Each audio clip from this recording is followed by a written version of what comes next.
Everything. Now, who was taught that in their childhood? No. Don't ask for too much. Don't be greedy. Your fair share. That's enough. One of my clients, when he was getting himself a reward for having reached his 3-year vision, long after he reached his 3-year vision in less than 2 years, he was stuck. I was hearing that he'd lost his oomph. He just wasn't excited anymore.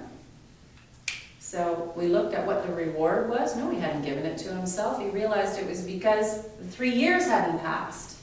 He had surpassed his 3-year vision in under 2 years, but the 3 years hadn't passed yet. So boy, did he have rules.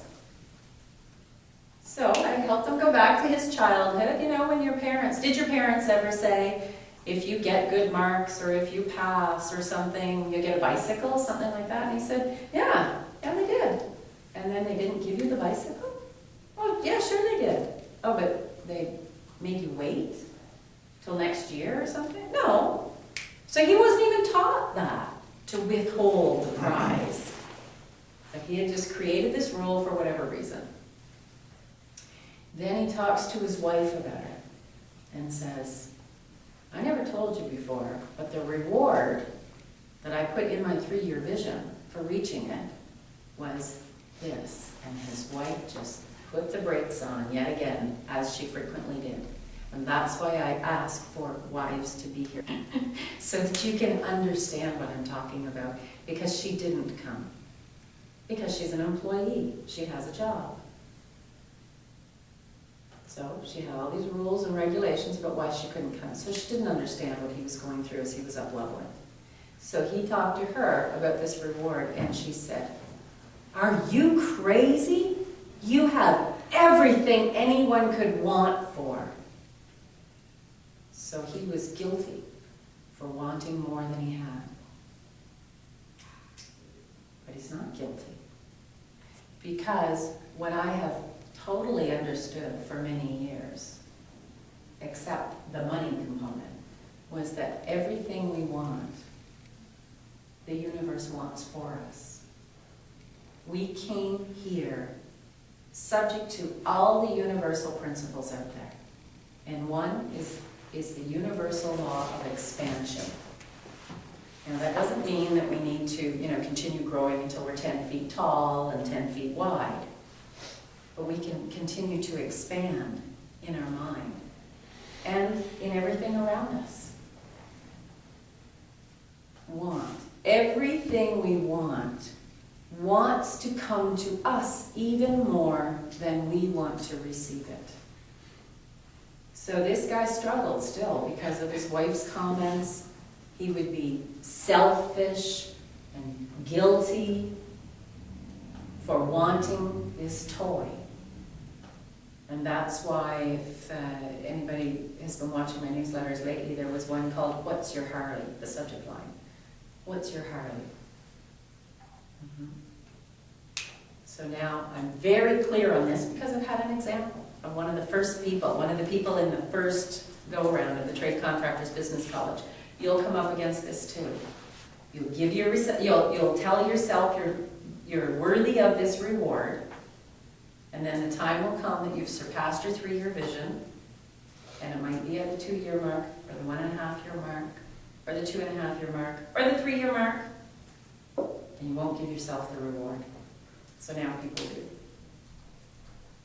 And I want you to too. So I want you to be aware of the fact that we haven't been taught. In fact, it's not just that everybody was silent on this thing that we can have everything we want, and that the universe wants us to have it even more than we want to receive it. We don't want to receive it because, like this fellow, if he received it, then he was guilty of a crime.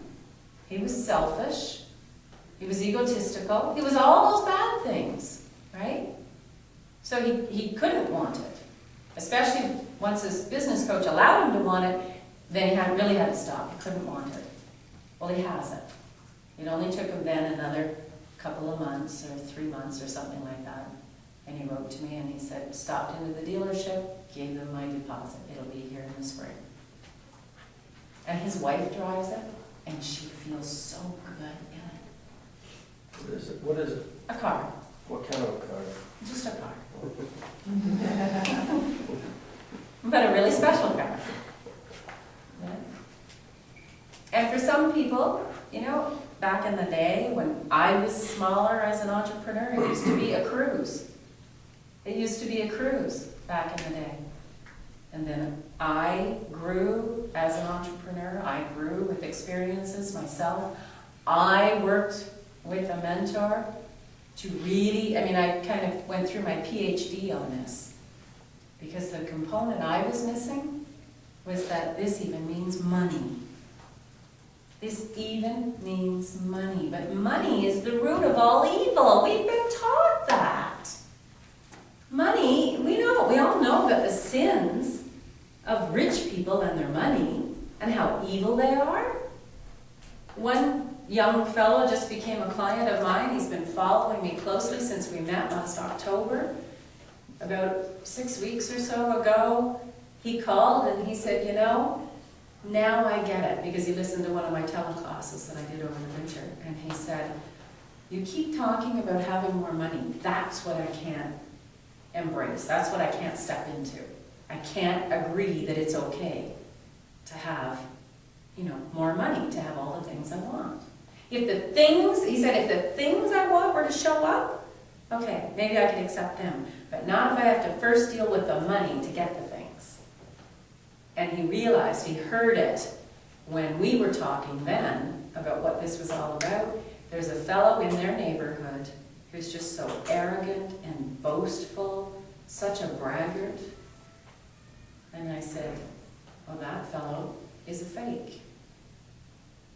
Because somebody who knows they deserve all the money they have, they don't have to brag about it. They just wear it. They don't walk around with a fur coat and, oh, look at this, and because they need recognition for, you know, having brought in the money or whatever. And the thing with that fellow, who I will never know probably, is that he doesn't believe it yet. So either it's not true at all, or he's wondering, when will the other shoe drop, as the expression is? The one that's going to kick him in the butt and get him out of that. He doesn't believe it's going to last. Not on a conscious level, on a subconscious level. So that's the thing, is that it's all in our subconscious mind, everything that stops us. Everything that stops us is in our subconscious mind. Because on a conscious level, we're entrepreneurs. We know what it takes.